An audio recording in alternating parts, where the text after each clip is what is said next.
এক যুবক বলতেছে, হুজুর 12 ঘন্টা টানা ডিউটি করার পর মনটা চায় জাগা শুয়ে থাই। কলজাটায় মানে না যে এই 8টা কেমনে যাবো হোটেলে, এরপর হাইটা হাইটা আবার যাইতে হয়।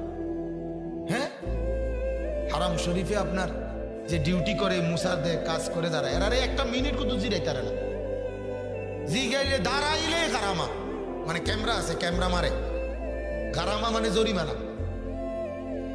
খামখেয়ালি করলেই কি জরিমানা, গারামা। এত কঠিন ব্যাপার, সেই কষ্টের টাকা এরপরে আইসা দেশে পাঠানো। আহা, বাবার সেই মেহনতের ঘাম ঝরানো টাকা দিয়ে সন্তান উলঙ্গ ছবি দেখা জীবন শেষ। ওই বেচারার 1 মাসের কষ্টের 30,000 টাকা তুই নষ্ট করে দিলি এই উলঙ্গ নর্তকী চাইয়া। করলি কি বাপ, কামটা করলো কি করলাম?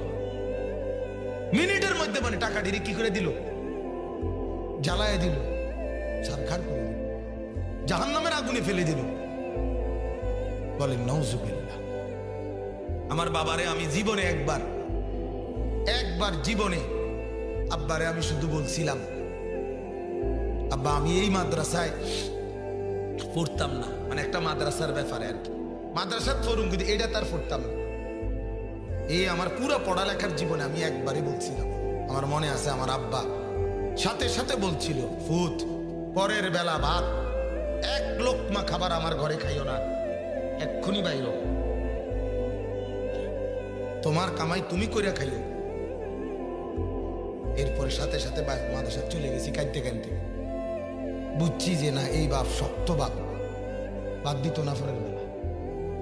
বাবার সেই কঠোর শাসন আলহামদুলিল্লাহ আল্লাহ বরকত দান করছে। সেদিন চোখের পানি পড়লেও আজ লাভ হইছে, লাভ হইছে না ভাই, আজ লাভ হইছে। এই জন্য মুসলমান, আমি এই জন্য এখন আর পারি না মনের বুঝাইতে,